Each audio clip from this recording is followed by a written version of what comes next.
नमस्कार दोस्तों, आज की कहानी है हनुमान जी की चुटकी। हनुमान जी भगवान राम के परम भक्त हैं।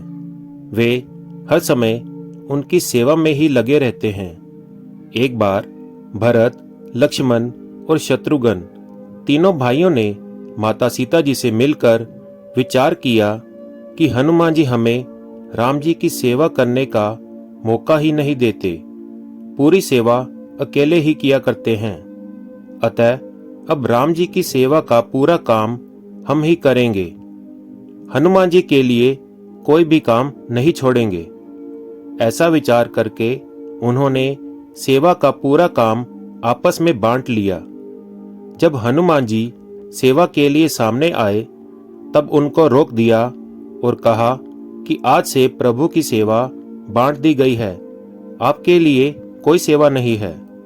हनुमान जी ने देखा कि भगवान को जम्हाई आने पर चुटकी बजाने की सेवा किसी ने भी नहीं ली है। अतः उन्होंने यही सेवा अपने हाथ में ले ली। ये सेवा किसी के ख्याल में ही नहीं आई थी। हनुमान जी में प्रभु की सेवा करने की लगन थी। जिसमें लगन होती है उसको कोई ना कोई सेवा मिल ही जाती है। अब हनुमान जी दिन भर राम जी के सामने ही बैठे रहे और उनके मुख की तरफ देखते रहे, क्योंकि राम जी को किस समय जम्हाई आ जाए इसका क्या पता। जब रात हुई तब भी हनुमान जी उसी तरह बैठे रहे। भरत आदि सभी भाइयों ने हनुमान जी से कहा कि रात में आप यहाँ नहीं बैठ सकते, अब आप चले जाएं। हनुमान जी बोले कि कैसे चला जाऊं, रात को न जाने कब राम जी को जम्हाई आ जाए। जब बहुत आग्रह किया तब हनुमान जी वहां से चले गए और छत पर जाकर बैठ गए। वहां बैठकर उन्होंने लगातार चुटकी बजाना शुरू कर दिया, क्योंकि राम जी को न जाने कब जम्हाई आ जाए।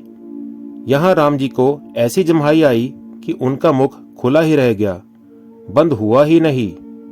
ये देखकर सीता जी बड़ी व्याकुल हो गईं कि न जाने राम जी को क्या हो गया है। भरत आदि सभी भाई आ गए। वैद्यों को बुलाया गया तो वे भी कुछ नहीं कर सके। वशिष्ठ जी आए तो उनको बड़ा आश्चर्य हुआ कि ऐसी चिंताजनक स्थिति में हनुमान जी दिखाई नहीं दे रहे हैं। और सब तो यहाँ पर हैं, पर हनुमान जी कहाँ हैं? खोज करने पर हनुमान जी छत पर बैठे चुटकी बजाते हुए मिले। उनको बुलाया गया और वे राम जी के पास आए तो चुटकी बजाना बंद करते ही राम जी का मुख स्वाभाविक स्थिति में आ गया।